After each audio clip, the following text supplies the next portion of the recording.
Hello, I'm Lara Croft, And I'm Jamie Carroll. and we are the hosts of The Gift of Psychosynthesis, a show that brings psychosynthesis psychotherapy to a wider attention in the world. And we're really pleased that you've joined us. If you're interested in psychosynthesis, maybe consider subscribing. And if you've enjoyed this show, please press the like button as it helps with the algorithm. From the both of us, Enjoy enjoy the the show. show. So, hello and welcome. For anyone who's interested in psychosynthesis, psychological healing and growth, this is going to be a very interesting interview. In it, I speak to Ann Gila, who has been teaching psychosynthesis for 50 years. It's fair to say Anne's become one of the major figures in the development of psychosynthesis. Along with her late husband, John Firman, she co-authored three classics in the field of psychosynthesis: The Primal Wound, Psychosynthesis, the Psychology of the Spirit, and The Psychotherapy of Love, Psychosynthesis in Practice. She's also the author of the article Not Knowing in Psychotherapy, which recently was translated into Italian by the Florence Institute. Stay Present and Love Him, a memoir, which was published in 2017. And she wrote the foreword for John Firman's book, I and Self, Revisioning Psychosynthesis, which was published in 2020. So I think these publications really get to the heart of what psychosynthesis is. And they're a masterclass in clear explanation of how trauma develops and the stages by which we can recover from it and grow. So welcome, Anne. It's a pleasure Thank to you. have you here. Thank you. And apologies to our viewers and to you. Lara can't make it today, but she will be back for the next episode. So today we're hopefully going to talk a little bit about the primal wound. What is it, how it develops, and most importantly, how we can heal it. But we're also going to talk a bit about, for those who are seeking healing through therapy, a crucial part of the healing process, it comes down to the relationship between the therapist and the client, and that those dynamics. And I know you're very passionate about that and how important that is. So we'll also be talking about that. So there's a lot to discuss. You're not going to want to miss this episode. So let's get started. I wonder whether we should just start at the beginning and just have a little bit of background about you, and how your life has led you towards psychosynthesis. Okay, I was expecting that question. um, I first came to know a psychosynthesis in the early 1970s. I was living at a personal growth center in the Redwood Mountains, Forest Mountains in this area. And I was on the staff there. I was not a presenter. We had presenters who came in, for weekend workshops and 5-day workshops. But I was one of the 5 staff members who ran the place. And one of the other staff members happened to mention that he was in therapy with someone. I'm looking up because I'm just thinking. He mentioned he was in therapy with someone who was involved in psychosynthesis, and he had gotten a book and he offered to loan it to me. And I took it and I looked at it and I said, I'm not interested. So that was my first response to reading Assagioli's book, the basic book. And then another staff member was in therapy with someone, and I was looking for a therapist. I'd been in therapy a lot in my life because I came from a pretty dysfunctional, abusive family. And I was looking for a therapist myself, and I wanted someone who had a spiritual orientation. So, because I had been in Gestalt therapy.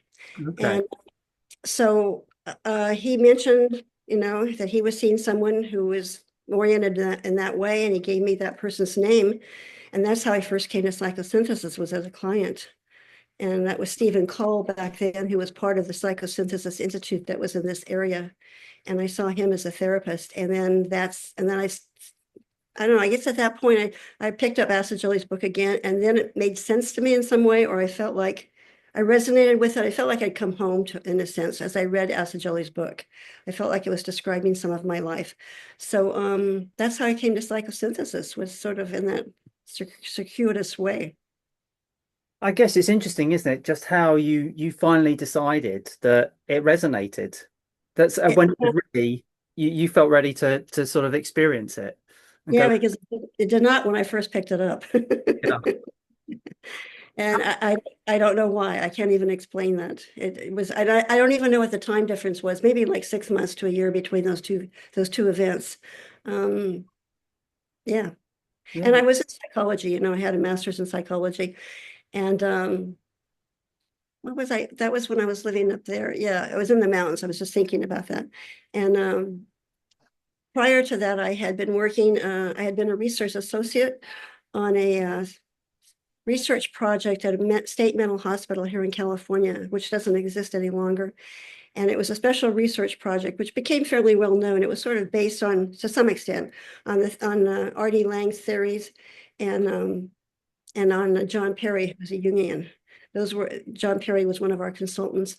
And so as a research associate on that ward, which was a ward that had was populated by young men diagnosed with schizophrenia. So I Right. worked for about 3 years or 4 years until that project finished. But that's how that preceded, and that was really fundamental in my understanding, or I don't know, coming to understand how to be with people. I mean, if you really want to understand how to be with people, work with people who are psychotic. That was what Jung did as well. Oh yeah, yeah, that's right. Did that That's inspire you? Would that had that been something that you wanted to imitate, or was it just something that came by the circumstances of your career direction?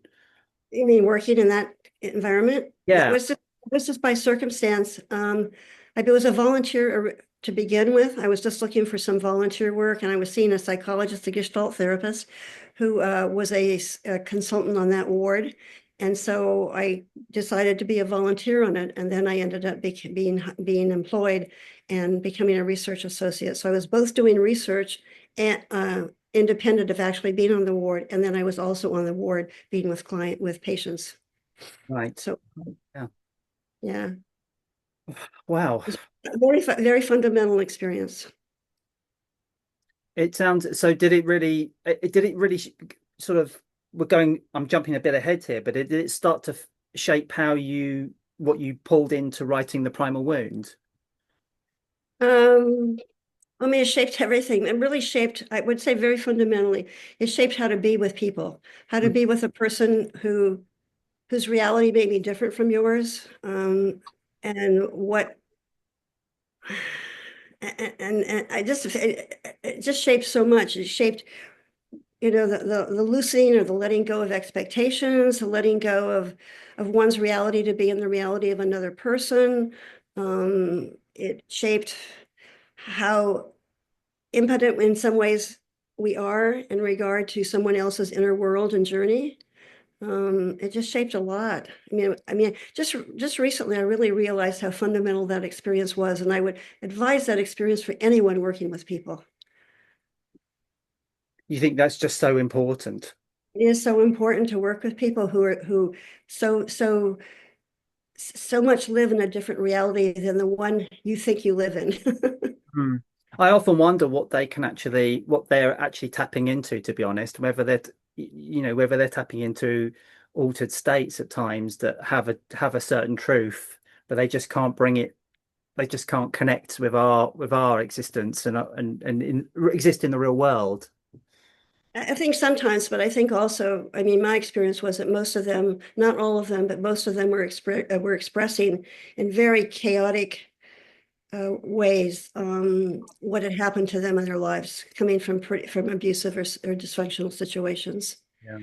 And it was always sad to see that, because these were young men. It was a research project working with young men who were experiencing their first psychotic break, and which meant that many of them were going back to the environment they had come from when they left the ward. Right. I did the follow-up of these men. So I went to visit them wherever they were afterwards, 1 year afterwards and 3 years afterwards and that kind of thing. And it was just, many of them had to go back to that same environment, which was not a good thing. Yeah. Now I just want to ask a little bit about the influence on your thinking of John Firman, your husband. He passed away in 2008. Obviously, you're around now to represent the work that you did together. But I think it would be really fascinating for those who don't know anything about him to sort of hear a little bit about how you two collaborated and his influence on you. Um, that's an interesting question. Well, John and I had an interesting history. Um, there was a Psychosynthesis Institute here in Palo Alto at one time in the 70s. And John was involved with that institute before I was, maybe a year or so before I was, maybe 2 years before I was. And then I came to that institute, and that's where I met John, was in that institute. I was only well, that institute sort of blew up, as people think of it or know of it, disintegrated. But so I came to it and I met John. He was part of a group of about, I don't know, 8 or 10 of us who worked together, presenting workshops and trainings all over the country and actually in Europe too. And I fell in love with him at that point. I mean, I just loved him. He was married at the time when I first met him. I was not. He soon after that was divorced. We had, he shares this in another video that's on, I think it's on the internet. We had a brief fling at that time, but we were really just friends. But I wanted more than that to disclose that. I mean, and then when the institute sort of disintegrated, or more or less disintegrated, I had left about about 2 years before that. It was like I could see what was happening in the group and I wasn't comfortable with it. And so I had left the group. I was one of the earlier people to leave. He stayed with it. And once it disintegrated, there was a small group of people from that institute who then went to the East Coast from California. And he was one of those. And so I didn't see John for 10 years. In the meantime, he had married again and he had had a child. Right. But he was separated from that person. So I didn't see him for 10 years. And actually no one knew where he was. It was a very unusual situation and what was happening. And then one day, 10 years later, he knocked on my door. On my front door. I was sitting with a client because my office was in my home at the front of the house, and I was with a client and there was a knock on the front door, and generally people didn't come to the house because they knew I worked at home. So I looked out the window because I could see the front porch from the window, and there he stood. So at that point, he was back in California and divorced, he thought. It turned out he wasn't. He didn't know that he wasn't, but the papers had never been finally formalized. And so we began a friendship at that point. And he was living in Los Angeles at the time, and I was here in Palo Alto.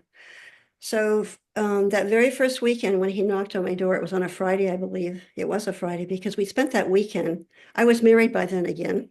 You were married at that stage as well, and he'd just come out of a divorce. I was married, and yeah, and he had been out of a marriage for 10 years or something. And so we spent that weekend just talking about what we both had been doing during those 10 years.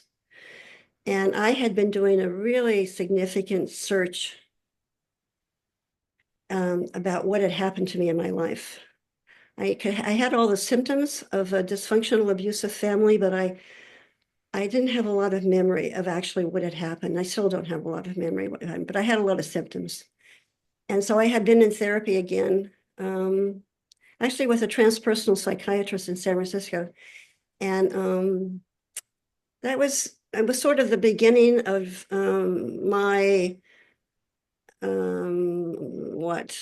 learning some of what had happened to me in my life.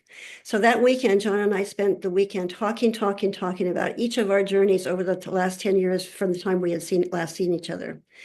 And so that began our discussion of dysfunctional families, of trauma, of abuse. In that discussion, a time of talking that followed that weekend, John really realized the impact his alcoholic family had had on him. He didn't have the hands-on emotional, well, he had emotional, but he didn't have the hands-on abuse that I had. But he realized the impact of growing up with two parents who were alcoholics. And so that led into, he was in Los Angeles, I was here in Palo Alto. The next 3 years we spent traveling back and forth on the coast. Mike flying to LA, Los Angeles, his flying up here because he was working, became a counselor in a Catholic parish in Los Angeles. So he was doing that work down there, and I was here doing what I was doing, seeing clients and things. So we would fly back and forth on weekends, not every weekend, but like 2 or 3 times a month. And all we did was read, and go to bookstores. And we started reading at that time all the literature that was coming out. There's a lot of literature that was the late 80s, a lot of literature that was coming out on dysfunctional families and healing and trauma and all of that. So we read lots and lots and lots and lots of books. I was then going to a 12-step program for incest survivors. And at that meeting, at that 12-step program, you could invite someone who was like a friend of yours who is a support person for you in your life. So one weekend when John was up here, I invited him to come to the Incest Survivors Anonymous meeting with me. And as they say, they called people who were to support people pro-survivors, whereas we were survivors. Right. And so he said he walked into that meeting as a pro-survivor, and he walked out of that meeting realizing he was a survivor himself, remembering the sexual abuse that he experienced as a child from a neighborhood friend, a neighborhood kid. So that even led into all of this. I mean, more and more. So Primal Wound came out of our personal exploration of our lives, basically. Yeah, it sounds like there was so much personal stuff that was intertwined, that was similar experiences, but also the same sort of passions as well, and the same drive to want to get to the answer. I'm wanting to understand. I don't know about answer, but wanting to understand. Because one of the things I said to him, I remember when we were first talking, is like, how come inside you feel like I do when you came from such a wonderful family? Like, you could look at my family and say, I can see it on the wall, right? It was written on the wall. But when you looked at his family, it was professional. It was respected in the community. Everybody loved them. He had 3 siblings. All the kids brought home their friends to their house. They had music gatherings in the living room. It was in a university town in Southern California, beautiful setting, ideal in so many ways when you looked at it from the outside. But he had 2 alcoholic parents. So that had a significant impact that he didn't quite realize until we really started looking and talking and reading and understanding. Yeah. How did you two sort of work together in terms of like the production of the book? Was one of you more of the talker and the other one did the writing, or how did it come together? All 3 books. That's true of all 3 books. John's parents, his mother was a professor of English and his father was a journalist. So I'd always told him that he had the writing genes in him. Right. And that writing was easy for him. He always, didn't like me saying that, but it was, I think it was true. I came from a very illiterate family. My father never finished elementary school. My mother never finished high school. I came from an immigrant family. So it was very, very different backgrounds. And so in the writing, it's like we would talk. We would read, talk. And I would have a lot of inspirations and things, and then we would talk those out and he would write them. Right. It was not that he wasn't inspired, but he was the writer. Right.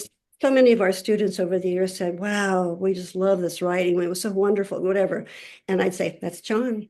That writing is John. That's not me. I struggle to write. I write, but I struggle to write.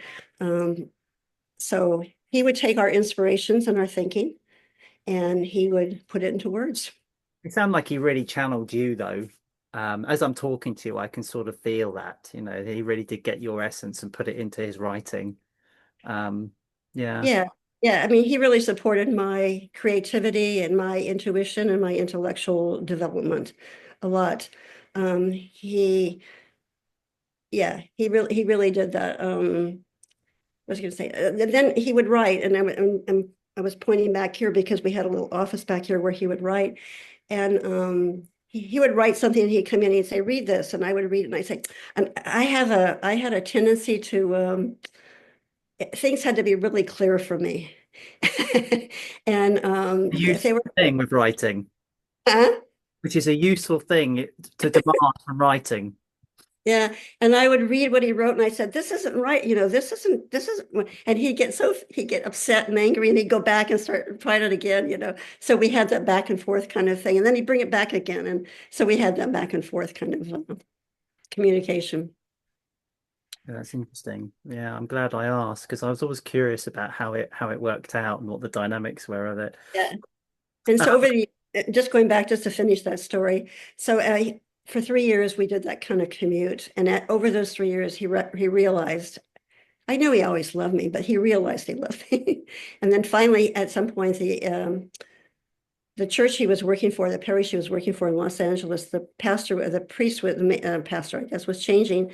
And he was no longer going to be working there. He could have, but he decided that he didn't want to work there after that priest left. And so he decided to move to Palo Alto, and he moved up here, and then we eventually married. I divorced in the meantime. Yeah, I see. Yeah. Well, it's a lovely story. It sounds like it was one of those things that was meant to be, but it just took a long journey to get there. A long journey to get there. And I always teased him about it.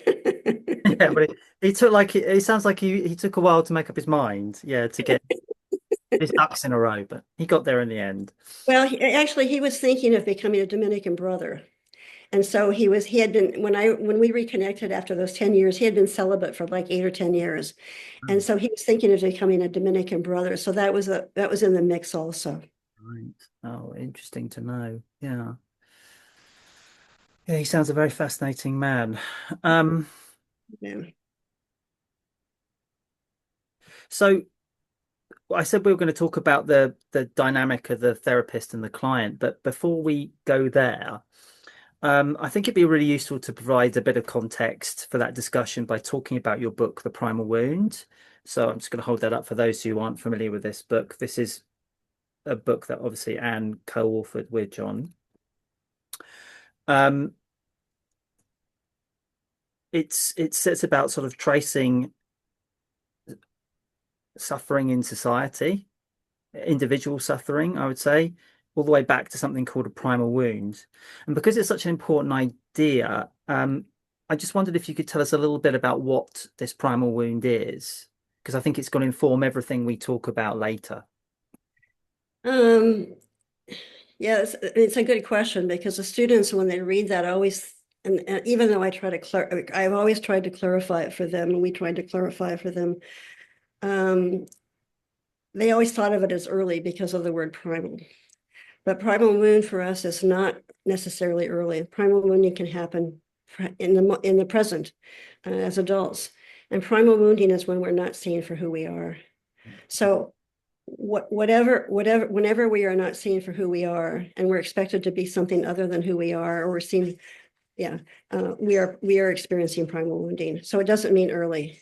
It means a primal in the sense it's a wounding to our spirit, basically, to us as deeply as human beings. Thank you. That's a really, nice, short, succinct definition of what it is. Yeah, and I am short and succinct. John was always the elaborator. But sometimes it needs to be short, for people to understand, because like you say, primal wound can imply something that's very early.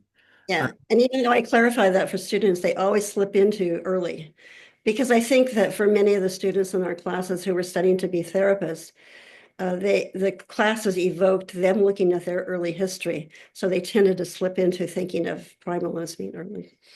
One of the things I found really interesting in the book was the idea that, because you said not being seen, and I think one of the things I found really interesting was how there was the idea that you could come from a loving family, an affectionate family, and by all metrics, you could be treated very, very well. Like there was no major obvious cause of trauma, and yet in some way your parents might not be able to see you for who you are. Like, and by see, I think we mean understand and empathize with the authentic version of you.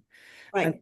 And so if you want to be a certain person or do a certain thing in your life, and it's not what, say, your parents would want you to do, even though to all extents and purposes they love you and it's a caring environment, you can still be wounded because Absolutely.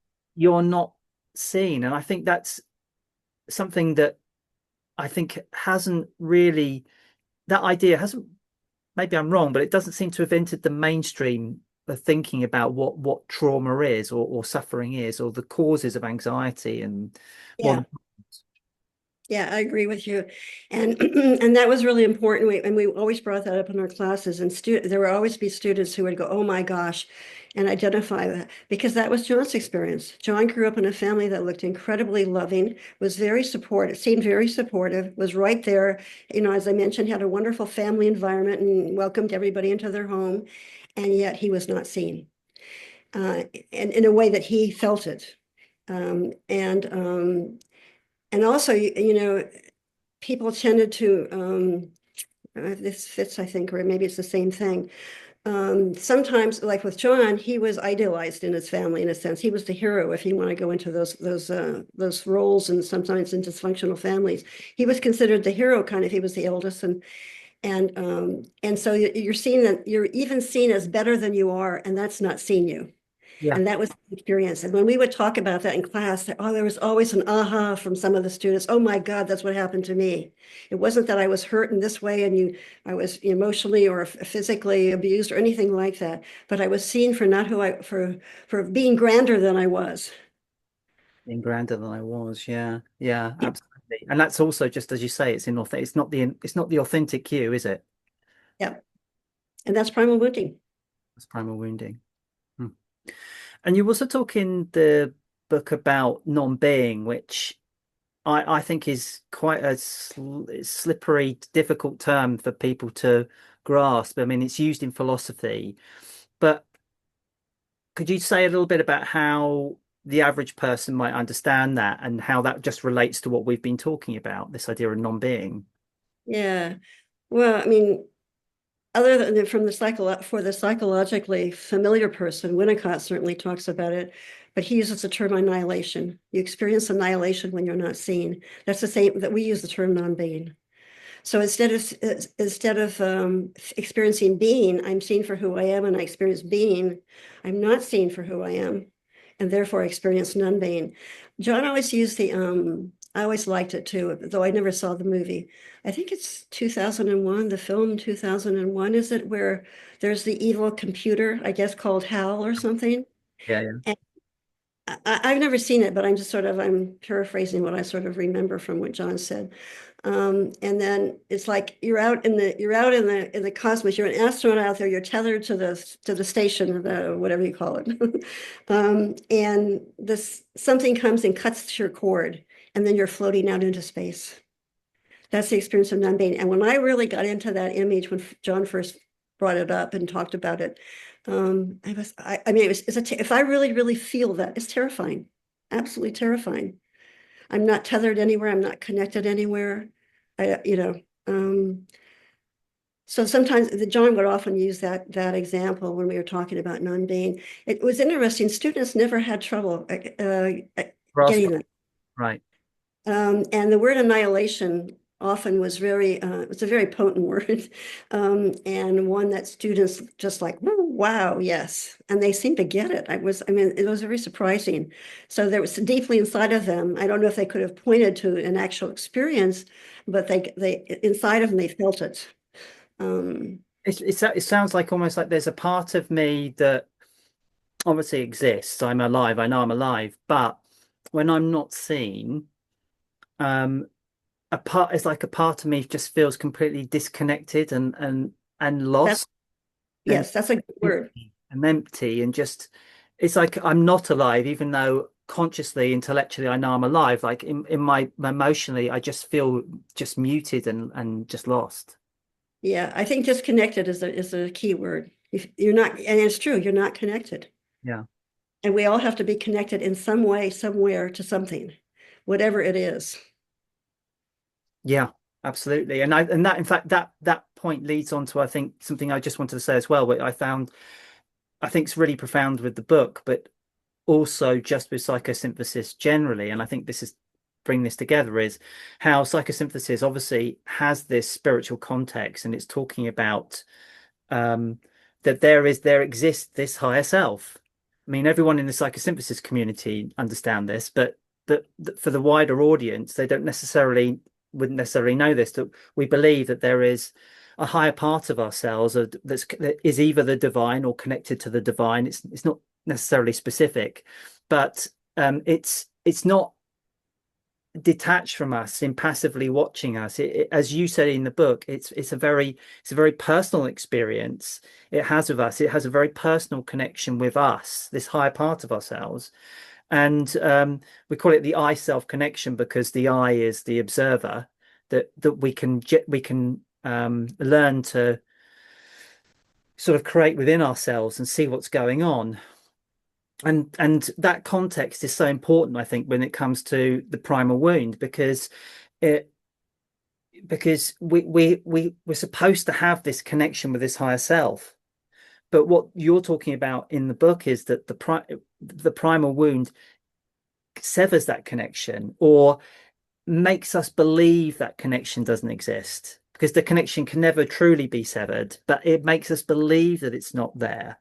And therefore, we sort of start to split off parts of ourselves. I'm not perhaps summarizing it brilliantly, but maybe you can do a better job. I'm just trying to make the linkage to what you were saying, because I think it's so important. No, I mean, I think you did. I think it was fine what you said. I think it was right on.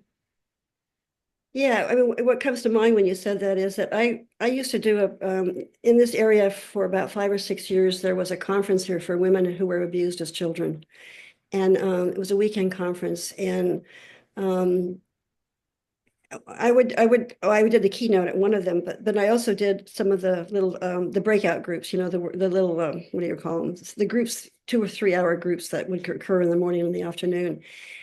And there was one that I did, which was about your connection to God, and I forget what I titled it, but it was I did an exercise in that group that I always found very useful, and it was really useful in that group. It was for the women who came to that session, was to think about the God of their childhood, because anyway, you can call it divine spirit, whatever you want to call it, but the God of their childhood, and then the God that they presently have, and for most of them, it was like a God who had abandoned them. And then the God who they had presently knew or had a relationship with, or how they conceived of it now presently in their life, and the God they wish to have in their life. So like 3 stages there. And it was to show them that they could still be connected, because they felt disconnected from God because of the abuse that they had experienced. Because whoever abused you, like if it was childhood abuse, that person becomes your God. I mean, that person was your God. And so somehow that relates to what you just said. Yeah, but it does, because you're right, because you're looking for a way back to find that connection to that myself. That's what Yeah. you're talking about. Yeah. We're all looking. We're all of us. The real therapy is refinding that connection. Yeah. And you were in those breakout groups. Those was it kids you were talking about, or young adults? Were finding No, women, adult women. adult women. They were finding a way back to reconnect to the self. Connect. Yeah. Yeah, interesting. Yeah, in fact, that's a really good exercise, actually. Asking, It is a wonderful exercise. Yeah, yeah. And I created Oh, it. kudos. Well done. Um, but because it helps you, again, it's just reframing how you relate to this divine energy that we all need to be with, really, I think, to be content. Yeah. And if, Just, yeah, no, go ahead. no, Just to clarify something because and you probably have read this in our books, we don't use the term higher self. We have, and that's for anyone who's listening, maybe. who's not so familiar with psychosynthesis, John and I omitted the term higher self, and we just use self, and we don't. So we don't have this thing about connecting to our higher self or being our higher self or trying to reach our higher self or become our higher self. It's simply me and my God, whatever my God is. My God can be, well, you can call it, we call it self with a capital S, or you can call it God, or you can call it spirit, or you can call it the ground of being, or you can call it presence, or you can call it whatever you want to call it. It's whatever you find to be what that holds you and can be is greater than you in a sense. And so we have eliminated that term higher self. Yeah. We really stumbled on the idea. In fact, John and I both came to that independently. I remember exactly when he was up here for a weekend. I can remember the street we're walking down. We were always talking about theory when we're walking around and stuff. And I was saying, there's no higher self, you know. And John, and John said, I think that too. And so the term at least. And so we changed it. We just talk about I and self. Well, I can see why, because you want to just cut through and appeal so people can understand. And I think that makes sense. Yeah. I mean, I've just been so, I don't want to say indoctrinated, but I've been so conditioned to use the term because it's so common. But Yeah, yeah. we usually didn't talk about I as the observer either. Often I is equated with observer in psychosynthesis, and even though I does observe, right, or I has awareness, let's put it that way, we can have an observer self, which is a subpersonality or a part. That's not I.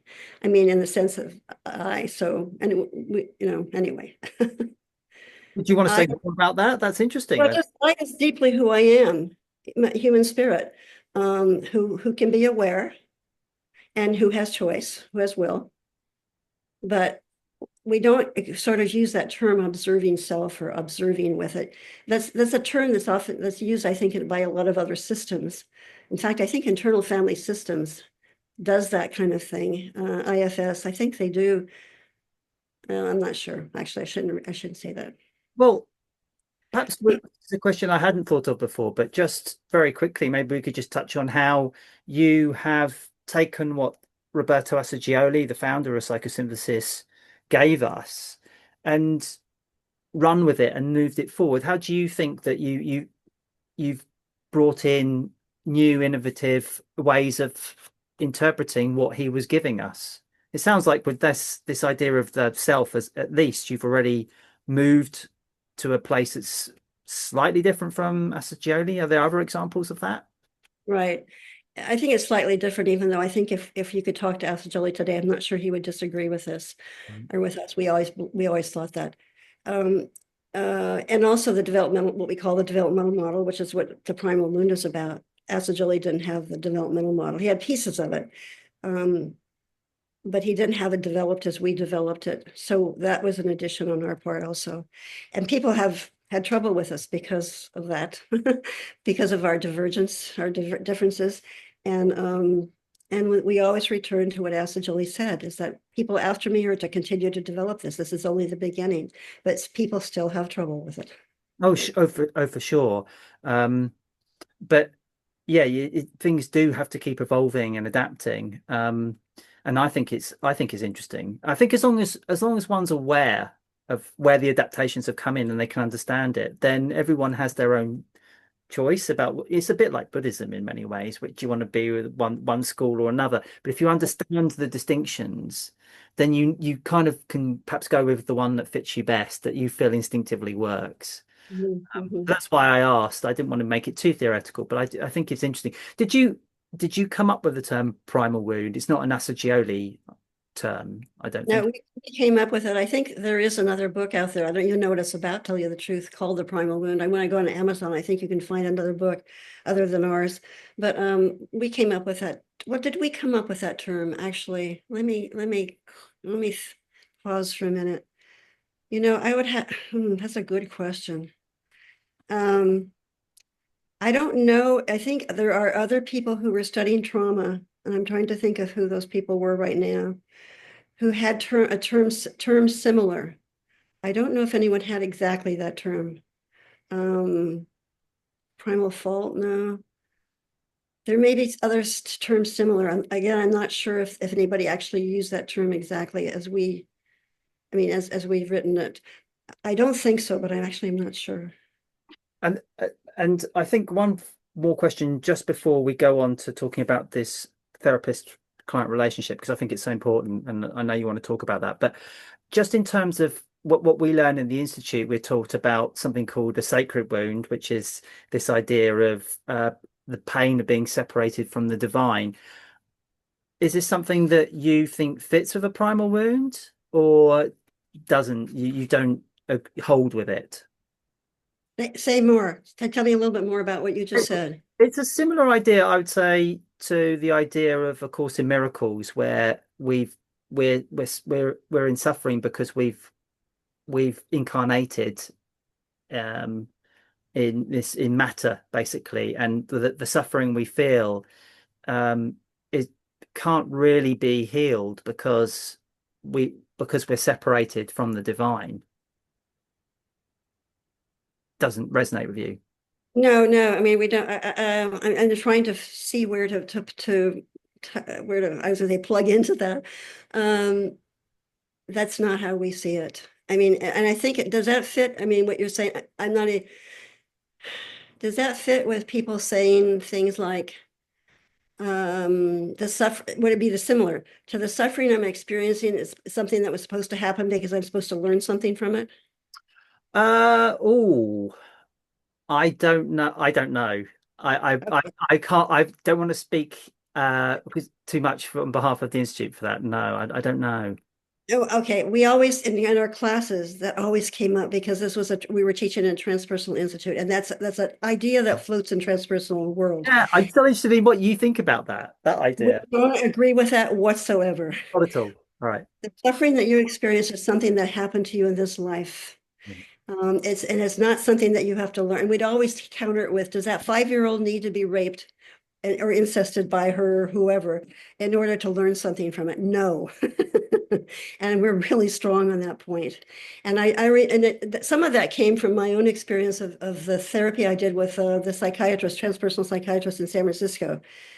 I guess I'll say this and you can cut it out if it doesn't fit. When I went to see him, he said, "Why are you here?"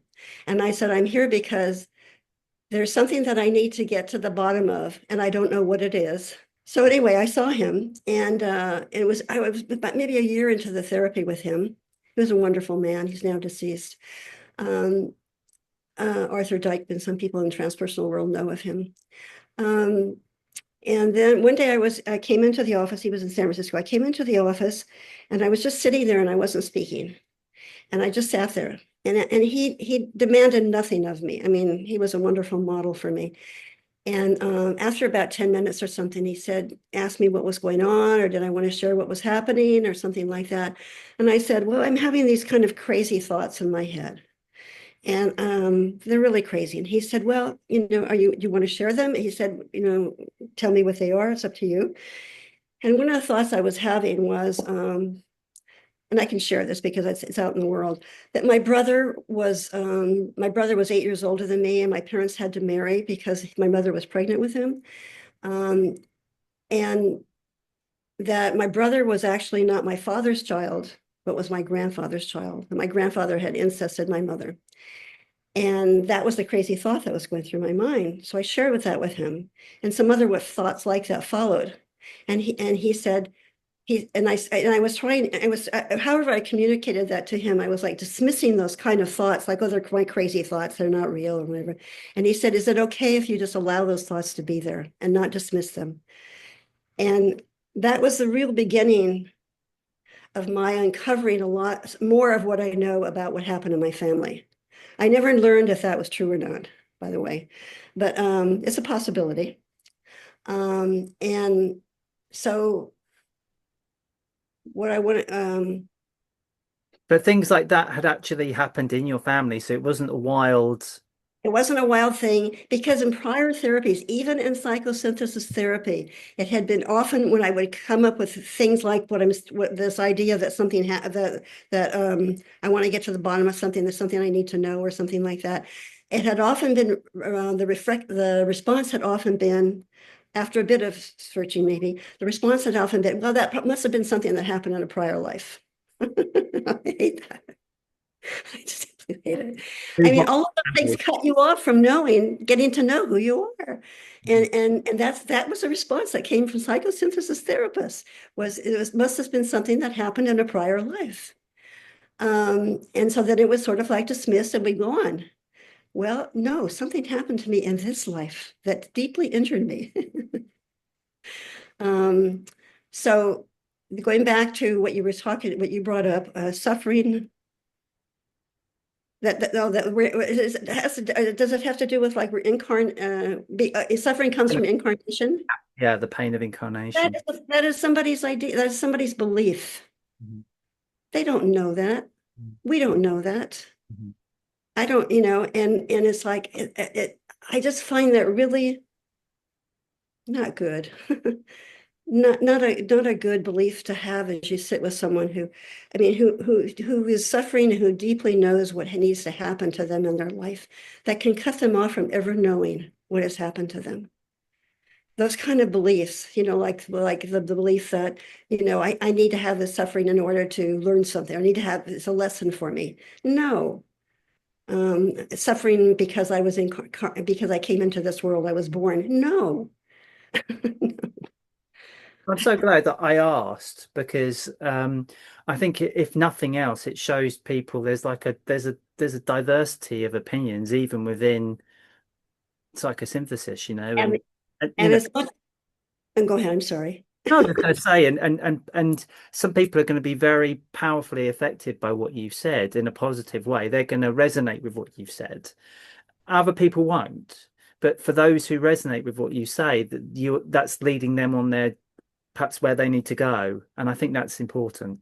As much as possible, as therapists, we have to keep those beliefs out of our therapy. Which I think leads on then to the main thing that you and I really wanted to talk about, was just the dynamics and the importance of the dynamics between the therapist and the client, and this was something you felt quite passionately about. I feel very passionate about it as much as possible. And I keep saying that I would underline as much as possible, because it's not completely possible to keep our agendas and our beliefs out of the therapy. And it's not, I mean, it's not fully possible. I can repeat that again and again. But there's so many beliefs. I mean, teaching, John and I taught together at the Institute of Transpersonal Psychology for 20 years, and then I continued to teach after he died I just stopped teaching maybe a year and a half ago at that institute. It changed its name to Sophia University. And what was I going to say about that? It's funny, I just lost that train as I was going into it. But what was most important to us was teaching potential therapists about, again, keeping their beliefs out of it, about not setting agendas for their clients, following their client's agenda.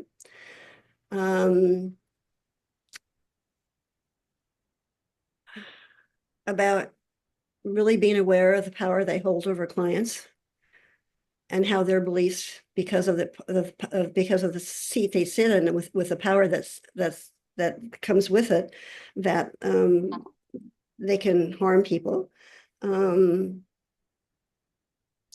guess the main point is no agenda, no agenda, no agenda.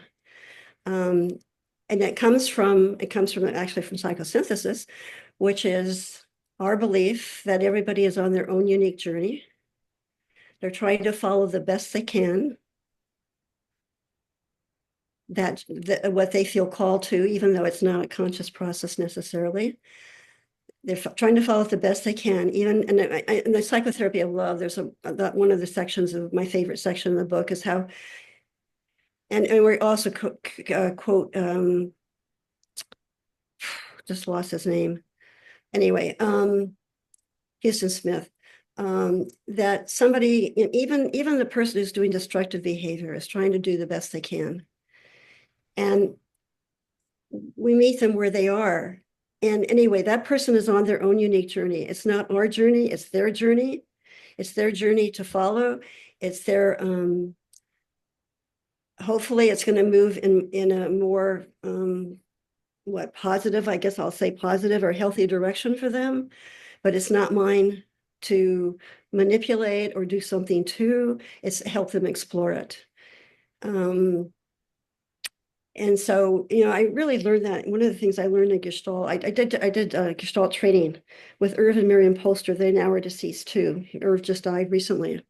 For 2 summers down in La Jolla in Southern California. And I was so one of the part of the training, it was intensive training 5 days a week, morning and afternoon. And the afternoon sessions were all of us working with fellow students, doing sessions and being observed by other students or by them sometimes. Excuse me, that wasn't the part I wanted to talk about. The part I want to talk about was watching them work with other people, with students. And they always started their sessions with, what is it you want? And so that's a question that is the most primary question in being a therapist. What is it you want? And that's the agenda I want to follow. Even if when the client is talking about aspects of that, I notice something else that I think probably they need to address. If they don't say they need to address it, I don't address it. I follow what their agenda is, and I try to stick to that as best I can. So I always want to know at the beginning of every session, the beginning of therapy in general, what is it you want from this therapy? What is it you want from the time that we spend together? I don't hold that they have to get in touch with different parts of themselves, or they have to, develop a better sense of knowing themselves in any particular way. No, whatever. And so it could be 3 sessions, it could be 5 years. I'm seeing a client right now that I've seen for 30 years now. I only see her like once every about 3 times a year, she checks in with me. But what is it you want? So we're very big on looking at oppression in psychotherapy, how a therapist can oppress a client by their belief systems, by holding an agenda for the client.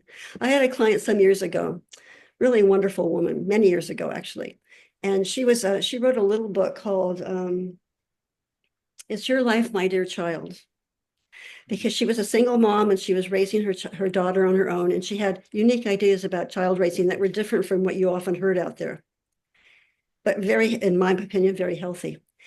And so she wrote this book. It's Your Life, My Dear Child. So I always tell students, it's your life, my dear client. It's not my life. It's not my theory's life. It's not my belief system's life. It's your life.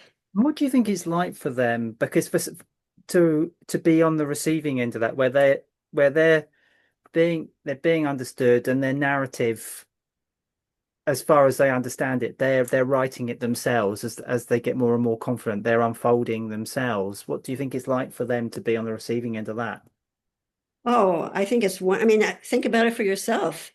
I mean, to be when I sat with Arthur Dykman, to be on the receiving end of that with him, there was nothing I had to do. There was no program he was trying to overlay on me, or no theory he was trying to overlay on me, except his belief, I guess, if you want to call it that. The agenda is no agenda in a sense, but it's the willingness just to be present with me wherever I was that day, that moment.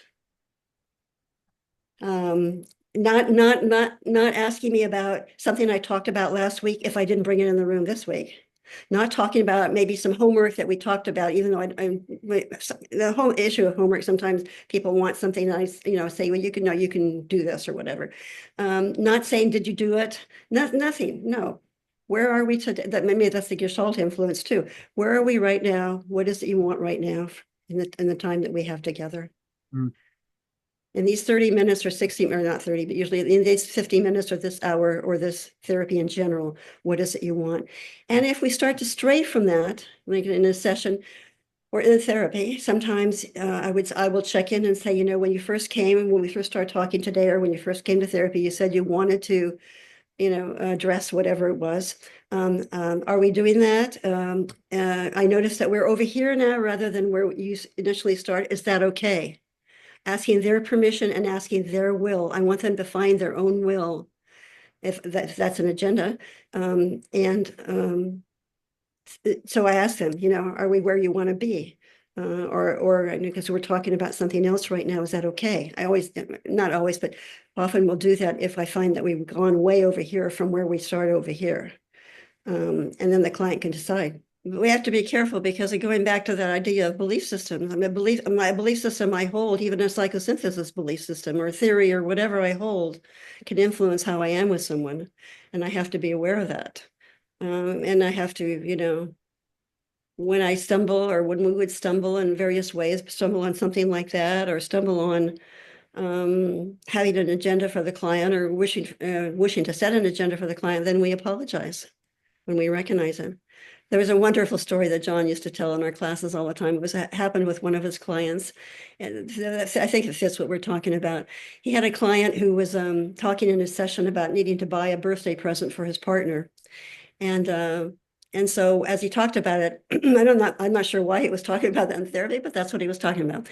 And when he was talking about it, he was talking about possibly buying his partner a book. That the book had the hidden agenda. The book had messages in it that he wished his partner to get that his partner wasn't getting. Right. As John listened to this, John kept thinking, I don't think this is a good idea. He didn't say it at the time, but he kept thinking, I don't think this is a good idea. I don't think this is a good idea, but John didn't say it.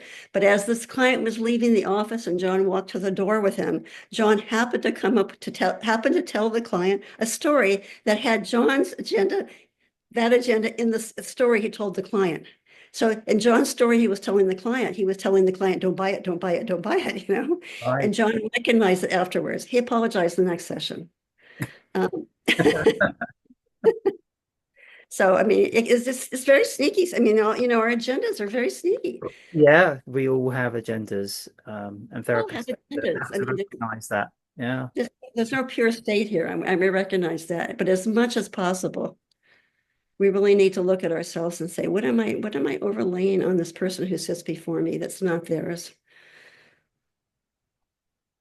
I'm conscious of time, and there's so much that I would still want to discuss with you, but I'm just wondering, before we wrap up, is there anything you wish to mention that we haven't covered that you feel that deserved more longer treatment than we managed to give it?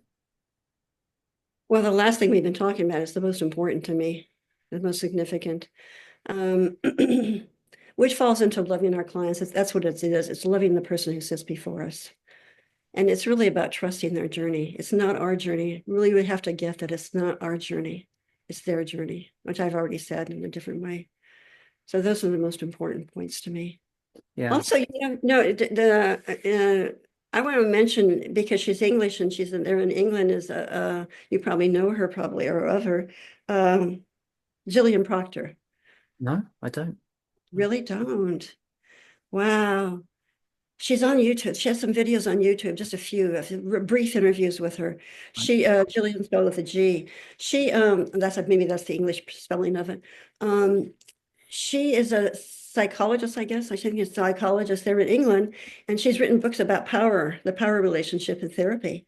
And one of them in particular we read, and is really, and then she's written, I think a second edition of that book is out now. You need to become familiar, or people need to become familiar with Gillian Proctor. Okay, I will check her out. Yep. Yeah, she sort of has a Rogerian background, but she's very focused on oppression and psychotherapy and the power relationship. Right. Okay, I will take note of that. Okay. Thank you so much. You're welcome. I've really enjoyed this. If people want to find you, would it be via your books, or would you recommend them coming to your website? What's the best way you would want to have contact with people now? They can email me. They can go to our website, psychosynthesiscircle.com. That has a lot of resources on it. It has a lot of articles and videos and all kinds, and a lot of audios that I recorded. A lot of our meditations and things like that are, exploring some personalities and all kinds of things on that website. So psychosynthesiscircle.com, or they can email me at gilafirman@gilafirman.com. Great. And also, I just add, I've got 3 of your books here to hand. I've pointed to this one already, The Primal Wound, which I think is just a wonderful book. But also, I have to say, I think this is an excellent book as well. Psychosynthesis, A Psychology of the Spirit, which again you co-authored with John. I think this is just a really good primer. And if you can look at it here, it's not that thick a book to read. So I really do like this. And I'm also working through this now at the moment, A Psychotherapy of Love, which is touching on the point we're making here about the importance of the dynamic between the therapist and client. So Yeah. they're free of your books right there, and I highly recommend those to anyone who's watching this. Yeah, and the third book, the last one you just showed us, one where we do talk about power and oppression in therapy. I haven't got to that yet. By the way, I created that cover, but they never gave me credit for it. I did the watercolor of that cover. Oh well done, well done. Multi-talented. So thank you very much. Yeah, thank you. I've really enjoyed it. Okay, me too. Thank you.